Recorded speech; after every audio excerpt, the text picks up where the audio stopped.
నాన్నతో మాట్లాడావా? ఏమన్నాడు నాన్న? ఎక్కడ ఉన్నావు నాన్న, తిన్నావా, ఏం చూసుకో అని అన్నాడు. అమ్మని మంచిగా చూసుకో, తమ్ముడికి మంచిగా చదివి, తమ్ముడిని బాగా చూసుకో, మంచిగా చదువుకో, గుడ్ కదా బాగా అని చెప్పిండు మొన్న. నువ్వు చెప్పలేదా నాన్న ఇడికి రా ఇప్పుడు అని మాట్లాడినప్పుడు? వస్తుండే కలుస్తా అని చెప్పింది ఎప్పుడైనా మాట్లాడాను? ఏమనేవాడు నాన్న సార్? ఎప్పుడు అదే అంటుండే. ఓకే, ఎప్పుడు ఇదే అంటుండు. ఇంకొకసారి తెలుసా నాయన పవి అంటే చనిపోయింది అవన్నీ మాట్లాడుతుండు.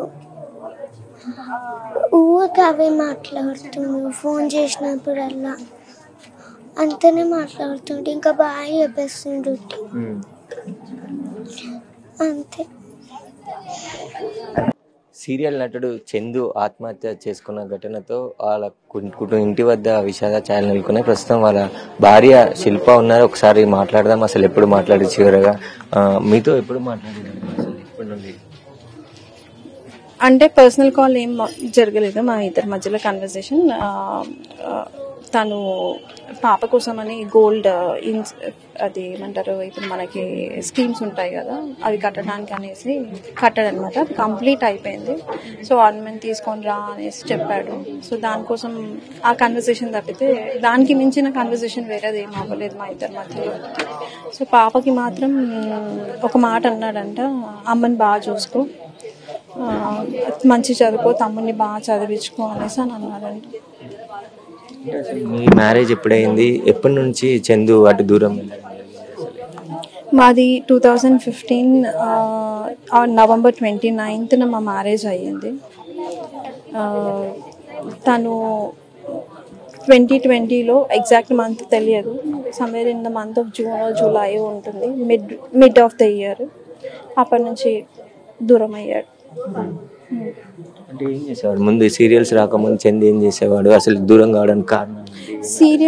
సీరియల్స్ చేస్తూ సైమల్టేనియస్గా తనకి సాఫ్ట్వేర్ కంపెనీ ఉండింది. సాఫ్ట్వేర్ ఇప్పుడు మనకి ఉంటాయి కదా లాంగ్వేజెస్ కానీ ప్రోగ్రామింగ్ కానీ, అవి ట్రైనింగ్ ఇచ్చే కంపెనీ ఉండింది.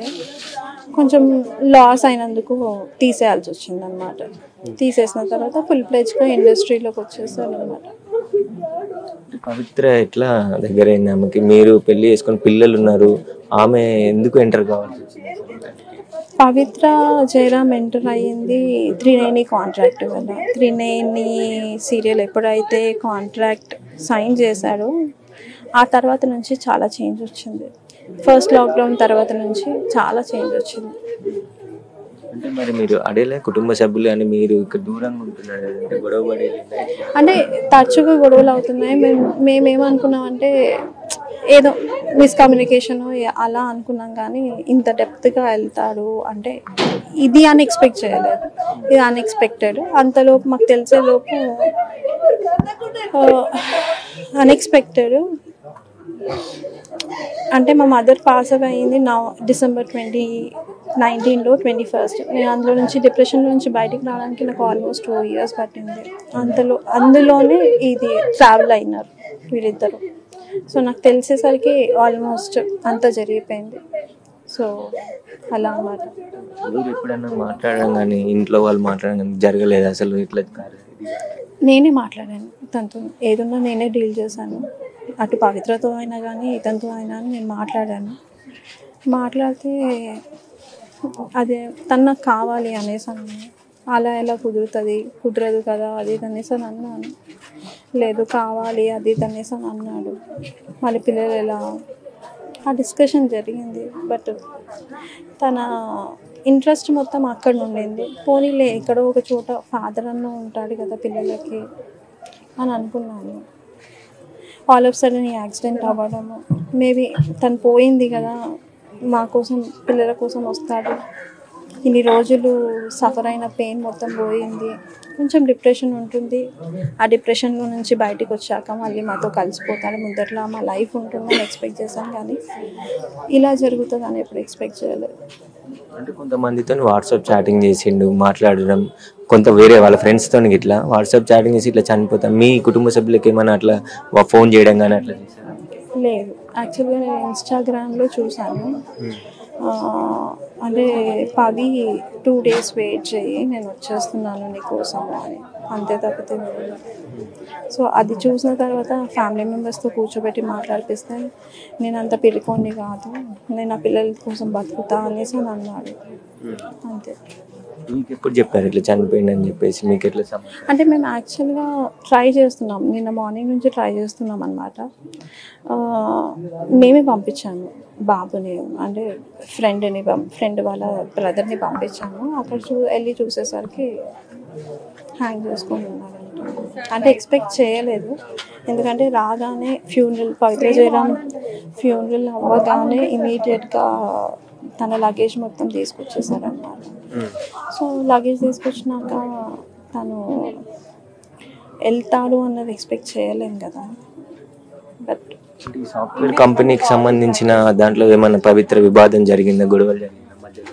లేదు, అలాంటివి ఏం లేదు, నాకు తెలిసి అయితే లేదు. ఈ సాఫ్ట్వేర్ కంపెనీ అన్నది బ్యాక్ 2015 ఆ టైంలో, సో రీసెంట్ కాదు.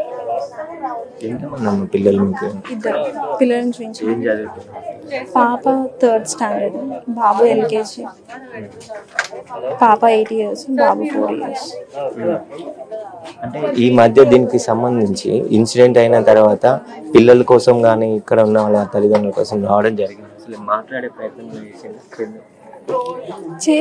యాక్చువల్గా మదర్ చాలా ట్రై చేసింది, వదిలిపెట్టేసే వచ్చేసి నాన్న పిల్లల కోసం అన్న, పిల్లల మొహం చూడు అది తనేసి అని అంటే, ఆ మాట అన్నందుకు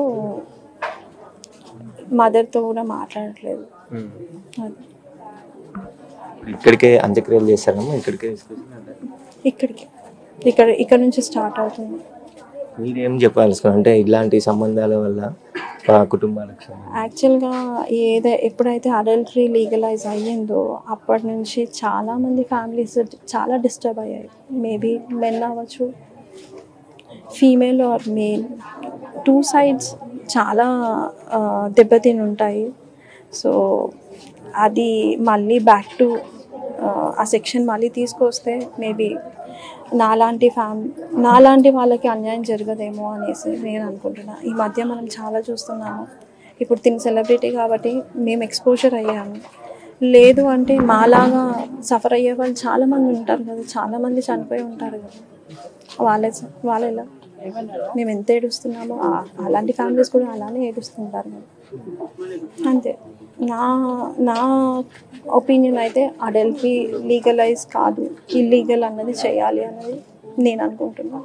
అంటే మీకు డైవర్స్ కూడా ఇవ్వలేదు, మీరుతో ఉండగానే ఆమెతో కలిసి ఉండడం పట్ల కుటుంబ సభ్యులు ఎవరు అడగలేదు అసలు ఇన్ని సంవత్సరాలు? నా ఇష్టం. చాలా రఫ్గా ఉంటాడు చందు, ఏదన్నా డిసిషన్ తీసుకుంటే చాలా రఫ్గా ఉంటాడు, చాలా అంటే చాలా.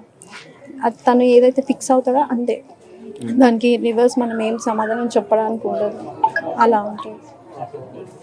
సో మనం ఏం అనలేము. పిల్లలు ఏం చదువుతున్నారు? పాప 3rd standard, బాబు LKG.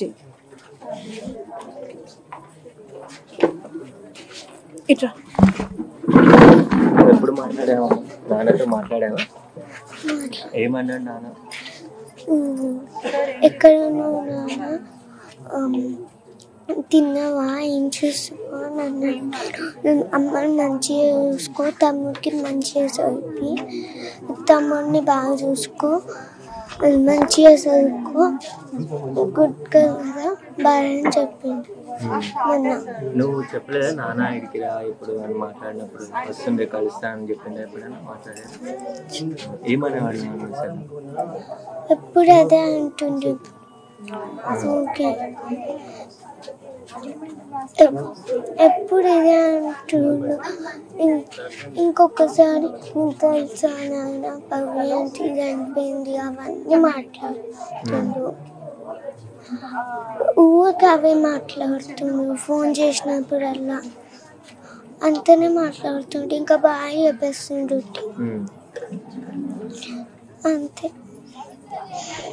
అంటే వీళ్ళ ఇంటి దగ్గర అయితే పూర్తిగా విషాద ఛాయలు నెలకొన్నాయి. 5 సంవత్సరాల నుంచి కూడా వాళ్ళు మాట్లాడే ప్రయత్నం చేశారు. కానీ ఇలాంటి ఆ పవిత్రతో ఇష్టం ఉండడంతోనే ఆయన ఎక్కడున్నా హ్యాపీగా ఉండాలనే ఉద్దేశంతోనే ఊకున్నామని చెప్పేసి కూడా చెప్తున్నారు. ఇలా అవుతుందని చెప్పేసి ఇక్కడ ఎవరు కూడా అసలు అనుకోలేదు అని చెప్పేసి కూడా చెప్తున్నారు. కుటుంబ సభ్యులు అదేవిధంగా బంధువులు కూడా అందరూ ఇక్కడికి చేరుకొని ఇలా పవిత్ర చనిపోయిన తర్వాత ఇన్స్టాగ్రామ్ లో ఒక పోస్ట్ పెట్టాను, నేను కూడా బయటికి పవిత్ర దగ్గరికి వెళ్ళిపోతున్నాను అని చెప్పేసి. దాంతో షాక్ అయ్యి నిన్న ఏదైతే కుటుంబ సభ్యులకు సంబంధించిన కొందరిని మణికొండకు పంపించి చూడగా అక్కడ చనిపోయినట్టు గుర్తించారని చెప్పేసి కూడా చెప్తున్నారు. ఇలాంటి ఘటన జరగడంతోనే చందు నివాసంలో అయితే పూర్తి విషాద ఛాయలు